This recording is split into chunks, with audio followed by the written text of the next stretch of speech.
Thrissur Ramavarmapuram police അക്കാദമിയിൽ വനിതാ police ഉദ്യോഗസ്ഥയോട് അപമര്യാദയായി പെരുമാറിയെന്ന് പരാതി. ആംഡ് പോലീസ് ഇൻസ്പെക്ടർക്കെതിരെയാണ് പരാതി. അക്കാദമിയിലെ ആഭ്യന്തര അന്വേഷണത്തിൽ പരാതിയിൽ കഴമ്പുണ്ടെന്നാണ് ലഭിക്കുന്ന സൂചന. ജെയ്സൺ ചാമോളപ്പിലാണ് വിവരങ്ങളുമായി ചേരുന്നത്. തൃശൂരിൽ നിന്ന് ജെയ്സൺ, ആർക്കെതിരെയാണ് ഈ പരാതി നൽകിയിട്ടുള്ളത്? എന്താണ് ഈ പരാതിയുടെ ഉള്ളടക്കം? പരാതിക്ക് ആസ്പദമായ സംഭവം ഉണ്ടാകുന്നത് കഴിഞ്ഞ 17-നാണ്.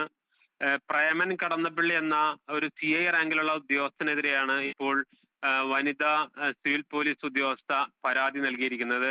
Police academy director P. Vijayan IPS പരാതി നൽകിയത്. ഈ പരാതിയുടെ അടിസ്ഥാനത്തിൽ ആ പരാതി ആഭ്യന്തര അന്വേഷണ സമിതിക്ക് കൈമാറി. ആഭ്യന്തര അന്വേഷണ സമിതിയുടെ റിപ്പോർട്ട് അധികം വൈകാതെ തന്നെ ഡയറക്ടർ കൈമാറും. അതിനുശേഷമായിരിക്കും ഈ പരാതിയിൽ കഴമ്പുണ്ടോ എന്ന് കണ്ടെത്തിയ ശേഷം ആയിരിക്കും ഇത് പോലീസിന് കൈമാറുക. അതായത് വിയ്യൂർ പോലീസ് സ്റ്റേഷനിൽ ഈ പരാതി കൈമാറണം. സ്ത്രീകളോട് അപമര്യാദ പെരുമാറി എന്ന പരാതിയിൽ പോലീസ് കൈമാറേണ്ടതാണ്. അതാണ് ഇതിന്റെ നിയമവശം. അത്തരത്തിലുള്ള ആഭ്യന്തര അന്വേഷണ സമിതി ഇപ്പോൾ അന്വേഷണം ഏതാണ്ട് പൂർത്തിയാക്കിയെന്നാണ് നമുക്ക് ലഭിക്കുന്ന വിവരം. അതോടൊപ്പം തന്നെ ഈ പരാതിയിൽ കഴമ്പുണ്ടെന്ന ഒരു നിഗമനത്തിലാണ് ഇപ്പോൾ എത്തിയിരിക്കുന്നതെന്നും നമുക്ക് ലഭിക്കുന്ന വിവരം.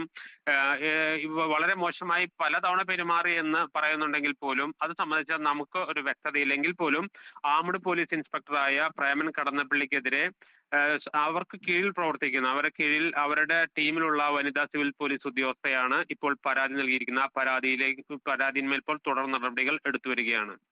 വ്യക്തമാണ്. ജെയ്സൺ ചാമോളപ്പിലാണ് വിവരങ്ങൾ വിശദമായി നൽകിയത്.